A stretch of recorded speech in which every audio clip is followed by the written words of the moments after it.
উন্নয়ন ও মানবাধিকারের প্রত্যয়ে ময়মনসিংহে বাংলাদেশ প্রেসক্লাব ও সম্মিলিত মানবাধিকার জোটের আলোচনা সভা। ময়মনসিংহ বিভাগীয় প্রতিনিধি মিলনের ভিডিও তথ্যচিত্র।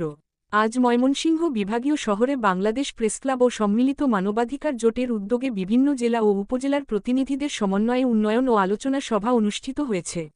সভায় উপস্থিত ছিলেন সম্মিলিত মানবাধিকার জোট ময়মনসিংহ বিভাগীয় সভাপতি মুজিবুর রহমান মিন্টু, বাংলাদেশ প্রেসক্লাব ময়মনসিংহ মহানগরের আহ্বায়ক নূরে আলম, সম্মিলিত মানবাধিকার জোট নেত্রকোনা জেলা শাখার সভাপতি ও বাংলাদেশ প্রেসক্লাব নেত্রকোনা জেলা শাখার যুগ্ম আহ্বায়ক ওবায়দুল ইসলাম সাগর, বাংলাদেশ প্রেসক্লাব কেন্দুয়া উপজেলা শাখার যুগ্ম সাধারণ সম্পাদক সালমান আহমেদ, সাংবাদিক জুয়েলসহ অন্যান্য নেতৃবৃন্দ।